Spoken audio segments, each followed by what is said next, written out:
Ia melewati jalan yang sama seperti sebelumnya, tetapi kali ini suasana terasa jauh lebih mencekam. Jalanan menjadi sangat sepi, dan mobilnya adalah satu-satunya kendaraan yang melintas di situ. Darul tidak bisa menghindari perasaan seram yang tiba-tiba muncul. Ia mencoba menenangkan pikirannya, tidak ingin berpikir macam-macam, dan mempercepat laju mobil, hingga akhirnya tiba di rumah. Keesokan harinya, Darul memutuskan untuk memulai aktivitas menarik penumpang agak siang, sekitar pukul 10. Ia merasa tubuhnya perlu istirahat lebih lama setelah pulang malam sebelumnya. Namun, sebelum salat subuh, Darul sudah merasakan firasat yang tidak enak. Ketika ia baru saja bangun tidur, terdengar suara anak kecil sedang bermain di luar kontrakannya. Suara itu terdengar seperti anak-anak sedang berlarian dan bercanda. Darul sempat merasa bingung. Jam sudah menunjukkan 4:30 pagi, dan menurutnya mustahil ada anak kecil yang bermain di luar pada waktu sepagi itu. Rumah kontrakan Darul berada di area yang cukup terpencil. Di depannya terdapat sebuah gardu PLN, sementara di belakang rumahnya terbentang kebun kosong yang luas dan sepi. Semakin ia memikirkan suara tadi, semakin terasa janggal. Darul mencoba mengabaikannya dan melanjutkan salat subuh seperti biasa. Setelah itu, ia berusaha untuk tidak tidur kembali, karena menurut nasihat orang tua dulu, tidur setelah subuh bisa membawa dampak yang kurang baik. Namun, rasa lelah mengalahkan segalanya dan akhirnya ia terlelap hingga pukul 9 pagi. Setelah bangun, Darul segera mandi dan menyalakan aplikasi taksi online-nya. Ia mendapat penumpang pertama yang harus diantarkan dari dekat rumahnya menuju RSUD Cilengsi. Perjalanan itu cukup jauh, sekitar 1,5 jam, karena penumpangnya meminta untuk tidak melalui tol.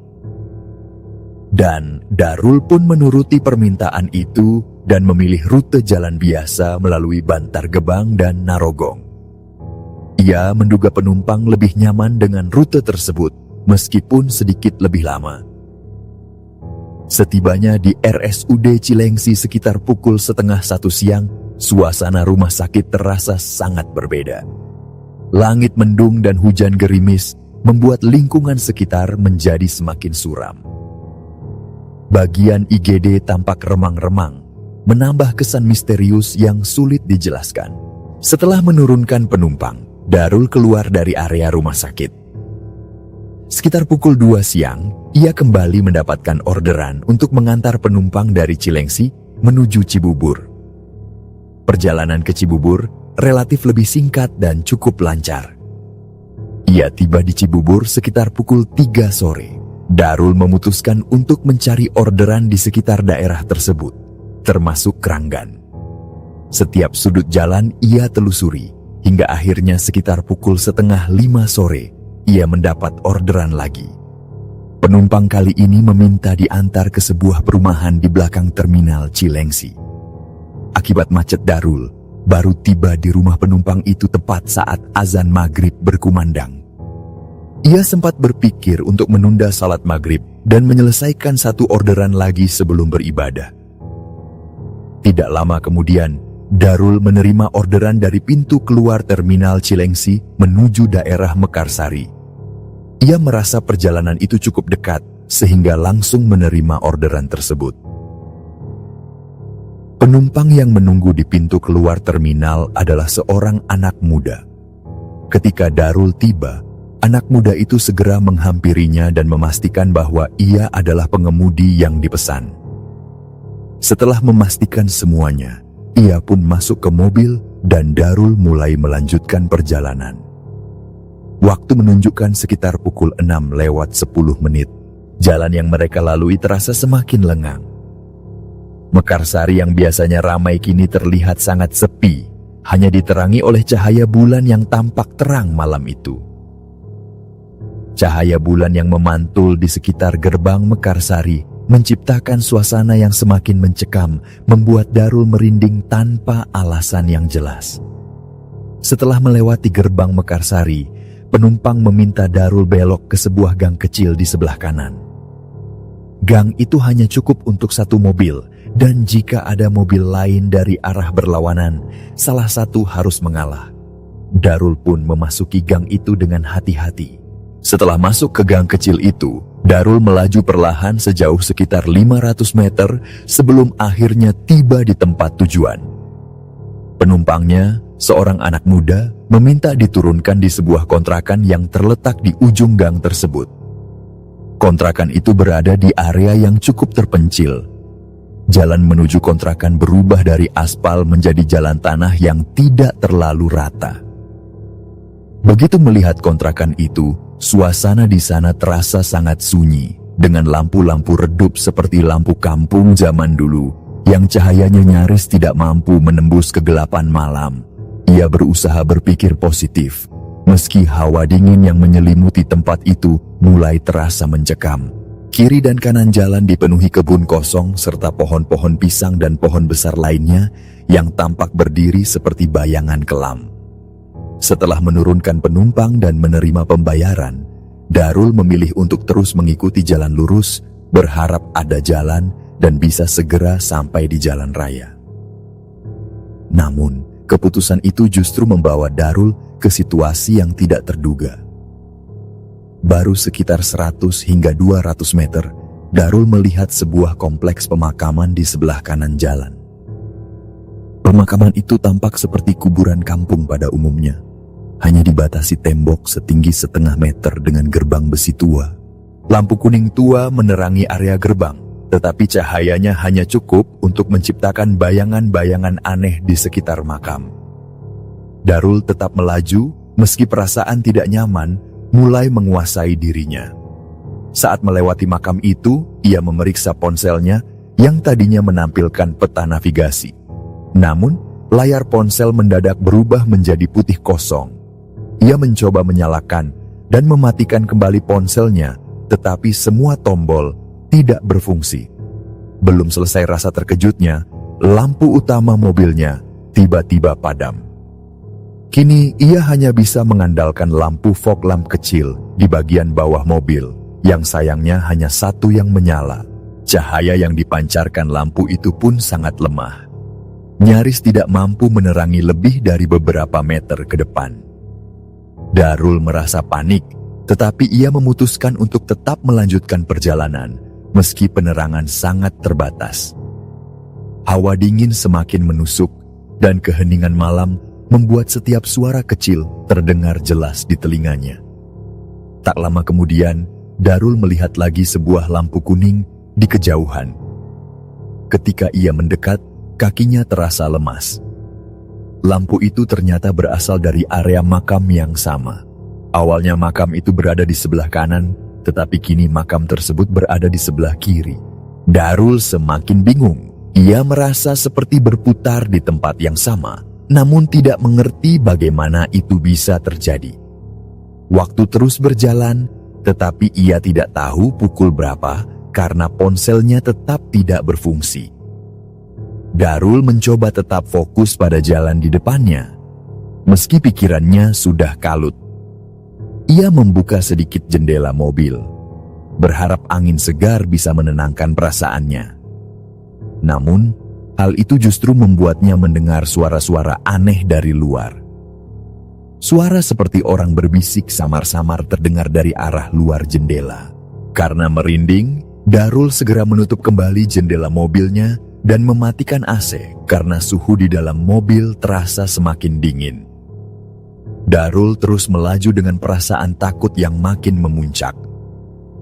Di tengah ketegangan itu, ia kembali melihat lampu kuning. Ketika mendekat, ia terkejut karena makam itu muncul lagi di sebelah kanan jalan. Ia merasa seolah-olah sedang dipermainkan oleh sesuatu yang tidak kasat mata. Dalam hati, Darul mulai menyesali keputusannya menunda sholat maghrib. Ia merasa kejadian ini adalah teguran karena lalai melaksanakan sholat tepat waktu. Ia terus beristighfar, berharap segera menemukan jalan keluar dari situasi mencekam itu. Radio mobilnya yang ia nyalakan pun tidak membantu. Suara dari radio hanya berupa suara statis yang menambah suasana menyeramkan. Ponselnya tetap blank dan Darul merasa benar-benar terisolasi dari dunia luar.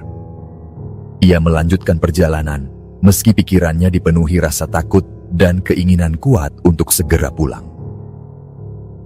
Setelah melewati makam itu untuk kesekian kalinya, Darul melihat sebuah persimpangan kecil. Jalan itu sempit dan ia menyadari mobilnya tidak akan bisa melintasinya jika terus lurus. Ia pun memutuskan untuk belok ke kanan, berharap itu adalah jalan menuju perkampungan. Benar saja, tidak jauh dari belokan itu, Darul mulai melihat perumahan warga. Hatinya sedikit lega ketika ia menemukan sebuah pos ronda dengan beberapa orang yang sedang berjaga. Ia memilih untuk tidak berhenti atau bertanya, karena rasa takutnya masih terlalu besar. Ia hanya melanjutkan perjalanan, mengikuti jalan di depannya. Setelah melewati para bapak-bapak yang sedang meronda, Darul melanjutkan perjalanan dengan hati yang masih diliputi rasa takut. Dari kejauhan, ia mulai melihat sebuah gedung besar berdiri di sisi kanan jalan. Jalanan yang tadinya sepi kini terlihat lebih ramai dengan beberapa kendaraan melintas dari arah berlawanan. Darul terus mengikuti jalan, berharap menemukan jalan keluar menuju jalan raya. Akhirnya, Darul menemukan jalan raya di dekat gedung itu. Ia melirik ke kanan dan terkejut saat menyadari posisinya. Ternyata ia keluar tepat di samping RSUD Cilengsi. Secara logika, ini tidak masuk akal. Ketika memasuki kawasan itu, ia tahu pasti bahwa RSUD Cilengsi berada di sisi kiri dan cukup jauh dari titik awal ia masuk ke gang tersebut. Namun, sekarang ia justru keluar di sisi yang berlawanan, seolah-olah telah melewati jalur yang tidak ada dalam peta. Darul berhenti sejenak untuk menenangkan diri. Ketika ia memeriksa kembali ponselnya, layar yang sebelumnya blank kini kembali normal. Lampu mobil yang tadi mati juga menyala terang seperti sedia kala. Ia melirik jam di ponselnya dan kembali dikejutkan oleh kenyataan bahwa waktu telah menunjukkan pukul 10:30 malam. Padahal, ia merasa baru berada di jalan itu sekitar jam 6:30. Selisih waktu hampir 4 jam itu benar-benar tidak masuk akal. Masih diliputi rasa takut dan bingung, Darul memutuskan untuk langsung pulang. Sesampainya di rumah, ia mencoba menenangkan diri dan segera beristirahat. Keesokan harinya, ia kembali menarik penumpang seperti biasa dari pagi hingga siang. Namun, tubuhnya terasa kurang enak, seperti ada sesuatu yang menguras energinya. Siang itu, Darul memutuskan untuk pulang lebih awal. Istrinya sedang bekerja dan akan pulang malam seperti biasa. Kali ini, karena ia merasa kurang sehat, Darul meminta bantuan orang tuanya untuk menjemput sang istri. Sore itu, setelah salat asar, Darul berniat memeriksakan diri ke dokter. Ia merasa sebaiknya menunggu waktu maghrib terlebih dahulu sebelum berangkat. Setelah konsultasi dengan dokter, Darul kembali ke rumah dan beristirahat. Malam itu, sekitar pukul 8, Darul sedang bersantai di rumah sambil menonton televisi ketika ia mendengar suara aneh dari arah garasi. Di garasi itu, ada mobil mainan listrik milik tetangga yang biasanya digunakan anak-anak untuk bermain. Mobil mainan itu sudah rusak sejak lama dan secara logika tidak mungkin bisa bergerak sendiri, apalagi jika jaraknya cukup jauh dari remote-nya. Namun, suara dari garasi itu terdengar jelas. Mobil mainan tersebut bergerak sendiri, menabrak tembok, lalu maju mundur dengan roda yang terus berputar, menimbulkan suara berdecit yang mengerikan. Darul keluar untuk memeriksa dan melihat mobil mainan itu benar-benar bergerak tanpa kendali. Dengan nada tegas, ia berkata, ia tidak ingin diganggu karena sedang beristirahat. Anehnya, setelah itu mobil mainan tersebut berhenti bergerak. Darul kembali masuk ke rumah dan mencoba melanjutkan menonton televisi. Namun, suara itu kembali terdengar, kali ini lebih kencang. mobil mainan itu bergerak lebih liar, menabrak mobil yang terparkir di garasi, lalu menabrak tembok lagi, berulang kali seperti ada yang mengendalikannya. Darul kembali keluar dengan emosi yang bercampur takut. Kali ini ia berbicara dengan nada lebih tinggi, meminta agar gangguan itu berhenti. Setelah itu, mobil mainan tersebut benar-benar berhenti. Malam itu akhirnya tenang, dan Darul pun bisa beristirahat dengan lebih nyaman. 2 hari kemudian, Darul merasa tubuhnya kembali pulih. Pada hari Sabtu, ia sudah merasa lebih sehat, dan keesokan harinya, ia kembali bekerja seperti biasa. Semua berjalan lancar hingga awal tahun 2023, tepatnya di bulan Maret. Hari itu, Darul mulai menarik penumpang sejak pagi hingga menjelang zuhur. Ia beristirahat cukup lama, dari pukul 12:30 hingga setelah asar. Setelah menyalakan aplikasi, Darul mendapat orderan dari sekitaran daerah Salemba. Ia berputar-putar di area tersebut hingga waktu maghrib tiba. Darul berhenti di sebuah pom bensin dan memutuskan untuk sholat maghrib terlebih dahulu. Selepas sholat sekitar pukul 6:30, ia menerima orderan baru. Kali ini penumpangnya harus dijemput di rumah duka Karolus, yang terletak di samping rumah sakit Karolus, Salemba. Hari itu adalah hari Minggu, sehingga suasana Jakarta terasa lebih lengang dari biasanya. Darul tiba di rumah duka dan melihat seorang laki-laki sedang menunggu di lobi bersama 2 orang wanita. Nama di aplikasi menunjukkan bahwa yang memesan adalah seorang laki-laki. Darul memperhatikan bahwa pria itu tampak asik dengan ponselnya, sementara kedua wanita di dekatnya tidak menunjukkan interaksi langsung dengannya. Pria tersebut lalu berjalan menuju mobil Darul tanpa menggandeng atau berbicara dengan kedua wanita tersebut. Ketika pria itu masuk ke dalam mobil, Darul sempat melirik melalui spion kanan. Dari pantulan kaca spion, ia melihat 2 orang wanita ikut masuk ke dalam mobil. Meski merasa sedikit aneh, Darul tetap fokus mengemudi dan memutuskan untuk tidak berpikir macam-macam. Ia tidak membuka spion tengah mobilnya, seperti kebiasaannya setiap kali merasa tidak nyaman. Perjalanan menuju Cempaka Putih berjalan lancar tanpa banyak percakapan. Darul memang bukan tipe pengemudi yang suka memulai obrolan, kecuali penumpang yang lebih dahulu mengajak bicara. Sesampainya di Cempaka Putih, Darul mengantar penumpangnya ke sebuah perumahan besar yang terletak tidak jauh dari Cempaka Putih. Perumahan itu terkenal sebagai kawasan elit, dengan rumah-rumah megah yang hanya diterangi oleh lampu taman kecil.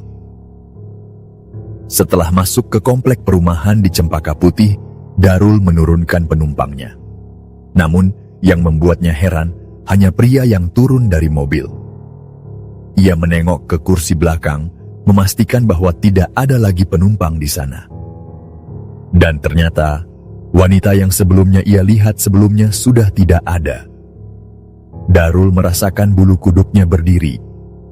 Ia mencoba berpikir logis, namun perasaan tidak nyaman itu semakin kuat. Udara di dalam mobil terasa lebih dingin, dan keringat dingin mulai mengalir di pelipisnya. Darul memutuskan bahwa itu adalah orderan terakhirnya malam itu. Ia langsung bergegas pulang, tidak ingin berlama-lama di jalan. Perjalanan pulang ia tempuh melalui tol agar lebih cepat. Ia tiba di rumah sekitar pukul 8:30 malam, waktu yang masih terbilang sore untuk sopir taksi online. Rumah orang tuanya berada di sebuah klaster dengan gerbang besar sebagai satu-satunya akses masuk. Saat itu, gerbang sudah terkunci. Darul turun dari mobil untuk membukanya. Namun, di saat ia baru saja hendak memutar kunci, tercium aroma bunga melati yang sangat menyengat. Baunya begitu kuat, seperti ada sumber aroma yang sangat dekat dengannya. Ia langsung waspada. Pandangannya tertuju pada sebuah balai bambu di ujung jalan, tepat di dekat makam keluarga yang berada di area tersebut. Balai itu tampak kosong, namun sesaat kemudian, Darul melihat sesuatu yang membuatnya nyaris membeku. dari balik balai bambu itu muncul kepala seorang wanita dengan rambut panjang. Wanita itu hanya menampakkan kepalanya seperti sedang mengintip dari balik tiang balai. Darul tertegun sejenak, merasa waktu berjalan sangat lambat. Tangannya berusaha membuka pintu gerbang, tetapi pintu terasa berat, seperti enggan terbuka. Ia terus berusaha, hingga akhirnya pintu itu terbuka. Dengan cepat, Darul masuk kembali ke mobil dan memarkirnya di depan rumah orang tua. Ia buru-buru menutup gerbang, berharap segera masuk dan menenangkan diri. Namun, saat hendak menaruh kunci mobil di rumah orang tua, Darul melihat pantulan cahaya dari dalam mobilnya. Pantulan cahaya dari lampu rumah membuat isi mobil terlihat jelas. Ia melihat sosok seorang wanita duduk di kursi belakang mobilnya. Wanita itu memiliki rambut panjang, wajahnya tertunduk, dan tubuhnya tampak tidak bergerak. Darul terpaku di tempatnya, napasnya memburu. Ia langsung membatalkan niat untuk menaruh kunci dan memilih berlari menuju kontrakan. Darul merasa merinding di sepanjang perjalanan menuju kontrakan, sementara pikirannya dipenuhi rasa takut. Sesampainya di kontrakan, Darul langsung masuk. Istrinya yang sedang bersantai di rumah bertanya, apakah ia baik-baik saja? Tetapi Darul hanya menjawab bahwa ia merasa lelah setelah bekerja seharian. Ia tidak ingin menceritakan kejadian itu kepada istrinya, khawatir akan membuatnya cemas. Malam itu, Darul berusaha menenangkan dirinya. Ia mandi, salat, dan mencoba tidur lebih awal, berharap rasa takut itu perlahan menghilang. Keesokan harinya, aktivitas Darul kembali seperti biasa. Ia tetap menarik penumpang dari pagi hingga malam, meski perasaan aneh masih sesekali muncul. Beberapa bulan setelah kejadian itu, tepatnya pada September 2023, Darul kembali mengalami pengalaman yang tak kalah aneh. Hari itu, seperti biasanya, ia mengantar ibunya ke sekolah tempat ibunya bekerja. Ibu Darul memiliki kantin di sekolah tersebut, sementara ayahnya adalah seorang guru. Setiap pagi, Darul rutin membantu mengantar ibunya bersama barang dagangan yang akan dijual di kantin. Darul tiba di sekolah sekitar pukul 5:30 pagi.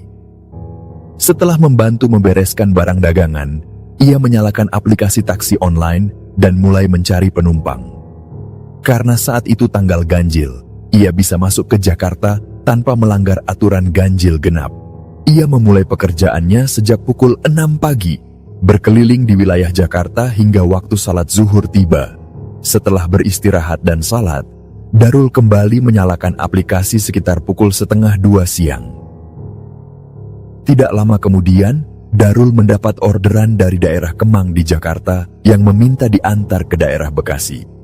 Ia langsung mengambil orderan tersebut dan mulai melaju menuju lokasi penjemputan. Setelah tiba di Kemang dan penumpang itu naik, ia pun menuju Bekasi sekitar pukul 2:30 sore. Perjalanan menuju Bekasi berlangsung padat merayap. Darul tiba di Mall Metropolitan sekitar pukul 4 sore, tepat setelah waktu asar. Setelah menurunkan penumpang, ia berputar-putar di sekitar Bekasi, mencoba mencari penumpang berikutnya, sambil berharap bisa segera memenuhi target bonusnya. Ia berkendara hingga waktu maghrib tiba, dan saat itu posisinya berada di daerah Mall Galaxy Bekasi. Di sana, Darul terus mencari penumpang sambil menjaga jaraknya, agar tidak terlalu jauh dari pusat kota. Ia berpikir, tidak perlu mengambil orderan yang terlalu jauh, yang penting target bonusnya bisa tercapai. Waktu terus berjalan, dan Darul berhasil mendapatkan beberapa orderan kecil, hingga akhirnya tiba di orderan terakhirnya, sekitar pukul 8:30 malam. Ia hanya membutuhkan satu orderan lagi untuk memenuhi target bonus. Di tengah kebimbangannya, ia menerima panggilan dari orang tua yang mengingatkannya, agar tidak pulang terlalu larut, mengingat istrinya di rumah hanya berdua dengan anak kecil mereka. Tidak lama kemudian, istrinya juga menelepon, meminta hal yang sama. Darul menenangkan mereka dan mengatakan bahwa ia hanya membutuhkan satu orderan lagi sebelum pulang. Setelah itu, ia berjanji akan langsung menuju rumah. Sekitar pukul 9 kurang 15 menit, Darul mendapatkan orderan dari Mall Galaxy. Ia segera menuju lobi mall dan menunggu penumpangnya. Orderan kali ini agak jauh, tujuan akhirnya adalah daerah Cibinong. Saat menunggu, Darul sempat ingin membatalkan orderan itu karena penumpang butuh waktu cukup lama untuk datang. Ia menunggu hingga sekitar 15 menit sebelum penumpang menjawab dengan pesan singkat, meminta Darul untuk bersabar sedikit lagi. Rasa sayang untuk melewatkan bonus membuat Darul memutuskan tetap menunggu, meski rasa kesal sempat muncul. Setelah menunggu selama 20 menit, penumpangnya akhirnya muncul. Ternyata, mereka adalah satu keluarga yang terdiri dari seorang bapak, ibu, dan 2 anak. Si bapak duduk di kursi depan, sementara ibu dan kedua anaknya duduk di kursi belakang. Darul tetap menjaga keramahan dan menanyakan kepada mereka apakah mereka ingin menggunakan jalur tol atau jalan biasa. Sang ibu memilih jalur tol karena menurutnya waktu sudah cukup malam dan jalan tol lebih cepat serta aman meski agak sepi. Darul segera membawa mobilnya ke tol Jatiasih dan mengarahkan perjalanan menuju ke Cikeas. Suasana perjalanan di tol terasa cukup nyaman. Si ibu dan bapak itu sesekali mengajak Darul mengobrol, membuat perjalanan terasa lebih santai. Setelah keluar dari tol dan sampai di Cikeas, mereka memasuki daerah yang cukup sepi dengan jalan besar diapit oleh kebun di kiri dan kanannya. Meski ada beberapa kendaraan yang melintas, suasana malam tetap terasa sunyi dan hening. Setelah beberapa kilometer, mereka akhirnya sampai di sebuah gang yang cukup besar, di mana 2 mobil bisa melintas dengan mudah. Di awal gang, masih banyak rumah-rumah warga yang tampak seperti perumahan biasa. Namun semakin masuk ke dalam, perumahan itu mulai berganti menjadi hamparan sawah dan kebun. Jalan semakin menyempit, hingga akhirnya hanya cukup untuk 1 mobil saja. Darul terus melaju, hingga menemukan persimpangan kecil di depan. Berdasarkan petunjuk di peta, rumah penumpangnya berada di sisi kanan persimpangan tersebut. Tepat di tikungan sebelah kiri, berdiri sebuah pohon nangka besar yang tampak mencolok di tengah kegelapan malam. Pandangan Darul tertuju pada sesuatu di atas pohon itu. Ia melihat ada sesuatu yang tampak putih menggantung di antara dahan-dahannya. Ia berusaha berpikir positif dan menganggap itu hanyalah buah nangka yang dibungkus kain putih. Namun, semakin ia mendekat, semakin terlihat jelas bahwa benda putih itu bukanlah buah nangka. Bentuknya menyerupai seorang wanita berambut panjang, duduk di dahan dengan kaki yang berayun-ayun perlahan. Wanita itu membelakangi Darul, rambutnya terurai panjang hingga menutupi sebagian tubuhnya. Darul merasa napasnya sesak dan jantungnya mulai berdegup kencang. Ia terus memandanginya, mencoba meyakinkan diri bahwa itu hanya imajinasinya semata. Keluarga yang ia bawa tampaknya tidak menyadari apa yang sedang terjadi. Mereka tetap fokus melihat ke depan, sementara Darul sesekali melirik ke arah pohon itu dengan penuh rasa waspada. Setelah melewati pohon tersebut, rumah penumpang akhirnya terlihat. Darul menurunkan mereka dengan perasaan lega meski pikirannya masih dipenuhi bayangan sosok di atas pohon nangka tadi. Sebelum beranjak pergi, ia bertanya kepada ibu tersebut mengenai rute pulangnya. Ibu itu menyarankan agar Darul mengambil jalan lurus, karena tidak jauh dari sana akan langsung tembus ke jalan raya. Darul pun berpikir, jalan lurus sepertinya pilihan yang lebih baik daripada kembali melalui rute sebelumnya, terutama setelah ia melihat sosok perempuan di atas pohon nangka. Ia merasa tidak sanggup jika harus berhadapan dengan kejadian serupa lagi. Dalam benaknya, jalan lurus pasti akan membawa ia keluar tanpa gangguan. Namun, harapannya segera pupus ketika perjalanan itu ternyata malah membawa pengalaman yang jauh lebih menakutkan. Awalnya Darul masih melewati perumahan warga. Rumah-rumah di kiri dan kanan jalan tampak jarang-jarang dengan jarak yang cukup jauh satu sama lain. Jalanan semakin sepi dan penerangan semakin minim. Dari tempat ia menurunkan penumpang, jarak menuju jalan raya kira-kira sekitar 5 km. Jalan itu terasa cukup panjang dengan suasana yang semakin mencekam. Tak lama kemudian, Darul mulai melewati hamparan kebun dan pohon-pohon besar yang menjulang tinggi. Jalan yang ia lalui semakin menyempit dan tidak terawat, berganti menjadi jalur kecil yang hanya cukup untuk satu mobil, meski masih ada sedikit ruang bagi motor untuk melintas. Darul terus melaju, meski hatinya dipenuhi rasa was-was. Sekitar 500 meter dari titik awal perjalanan, ia menemukan sebuah pertigaan. Ia mengikuti peta yang mengarahkannya ke kiri. Jalan kecil itu tampak seperti lorong gelap yang diapit oleh pohon-pohon besar dengan cabang-cabang yang merambat membentuk semacam gerbang alami. Saat ia melewati lorong itu, matanya menangkap sesuatu yang aneh di sisi kiri jalan. Ada bayangan besar dan tinggi, berdiri tegak, menatap ke arah mobilnya. Darul merasakan hawa dingin menyergap tubuhnya, jantungnya berdegup kencang, dan keringat dingin mulai membasahi punggungnya. Tanpa berpikir panjang, ia langsung menekan pedal gas, memacu mobilnya secepat mungkin. Ia tidak peduli dengan kondisi jalan yang berlubang atau polisi tidur yang menghadang. Mobilnya berguncang hebat, suara shock breaker berbunyi keras, tetapi Darul terus melaju, tidak memedulikan apapun selain segera keluar dari tempat itu. Ia hanya ingin cepat sampai di jalan raya. Jalanan yang awalnya rusak kini mulai dipenuhi dengan pohon-pohon pisang di sisi kanan. Pohon-pohon itu tampak menjulang seperti sosok-sosok misterius yang mengintai dalam kegelapan. Di antara rimbunan pohon pisang itu, perhatian Darul tertuju pada satu pohon yang tampak berbeda.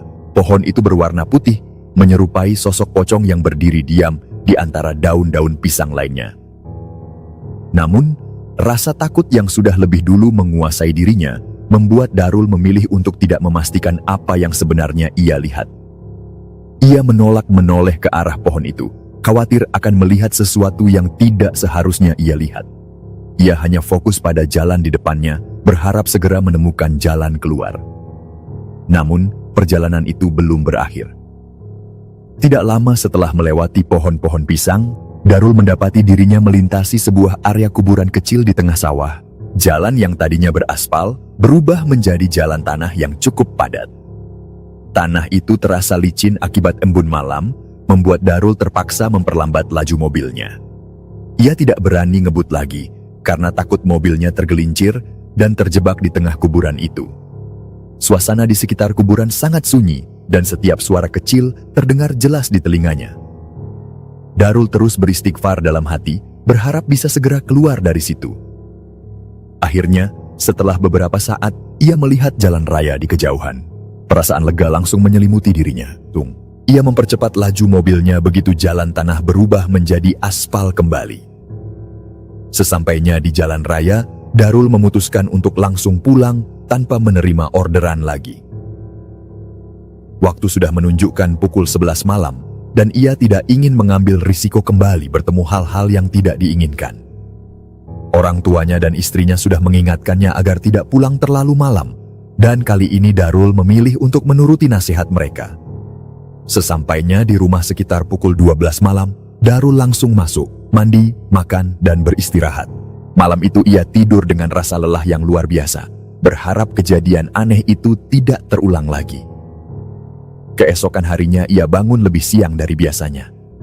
Sebelum zuhur, Darul pergi nongkrong bersama teman-temannya di belakang Sumarekon Bekasi. Mereka biasa berkumpul di sana untuk berbagi cerita tentang pengalaman menarik saat membawa penumpang. Dalam obrolan santai itu, Darul menceritakan kejadian yang baru saja ia alami. Ia bertanya kepada seorang bapak-bapak yang juga seorang pengemudi taksi online, apakah pernah mengalami kejadian serupa di daerah Cilengsi. Bapak itu mengangguk sambil tersenyum kecil. Menurutnya, kejadian seperti itu memang sering terjadi di daerah tersebut, terutama di sekitar Mekarsari. Ia pun bercerita tentang pengalamannya yang hampir sama ketika ia disasarin di jalan kecil di tengah kebun bambu. Menurut bapak itu, jalanan di daerah Cilengsi memang terkenal sepi dan mencekam, terutama di malam hari. Banyak pengemudi yang pernah melihat sosok aneh di pinggir jalan atau bahkan di atas pohon. Beberapa di antaranya bahkan pernah mengalami kejadian orderan fiktif. Penumpang yang awalnya ada, tiba-tiba menghilang saat sampai di tujuan. Darul mendengarkan dengan serius. Ia menyadari bahwa sebagai pengemudi taksi online, ia memang harus siap menghadapi segala situasi, termasuk pengalaman-pengalaman yang tidak masuk akal. Bagaimanapun, tugas mereka adalah mengikuti alur orderan, tanpa bisa memilih siapa penumpangnya atau di mana tujuan mereka. Jalanan yang sepi dan dikelilingi hutan serta kebun adalah hal yang biasa bagi para pengemudi seperti dirinya. Baiklah, sekian dulu kisah kami kali ini. Terima kasih untuk Darul yang telah membagikan cerita ini. Pengalaman menjadi sopir taksi online itu penuh warna. Setiap perjalanan membawa cerita unik, dari bertemu penumpang yang ramah hingga mengalami kejadian mistis di jalanan sepi. Selain harus menghadapi macet dan mengejar target bonus, ada juga tekanan dari situasi tak terduga yang sering muncul, terutama saat bekerja malam. Meski melelahkan, profesi ini memberi kepuasan ketika berhasil mengantar penumpang dengan aman ke tujuan. Namun rasa waspada selalu tinggi, terutama di daerah terpencil atau jalanan sepi yang penuh misteri. Semoga dengan kisah ini dapat menghibur sahabat semua. Bila mana sahabat kisah malam kalian punya satu kisah mistis, silakan kirim ke alamat email kami. Insya Allah nanti akan kami ceritakan. Setiap cerita yang ditayangkan nantinya akan diberikan apresiasi berupa souvenir yang menarik. Kami ucapkan terima kasih juga untuk sahabat yang telah menonton video ini, dan juga yang telah subscribe, like, dan komen. Dan untuk yang sudah mendukung channel ini, kami mengucapkan terima kasih banyak, dan semoga Allah membalas kebaikan sahabat semua. Akhirnya, saya memohon maaf kalau dalam menyampaikan kisah ini terdapat kesalahan dalam berkata-kata dan pengucapan. Dan saya Sandi undur diri, sampai jumpa lagi di kisah kami selanjutnya. Semoga sukses dan sehat selalu untuk sahabat kisah malam kalian.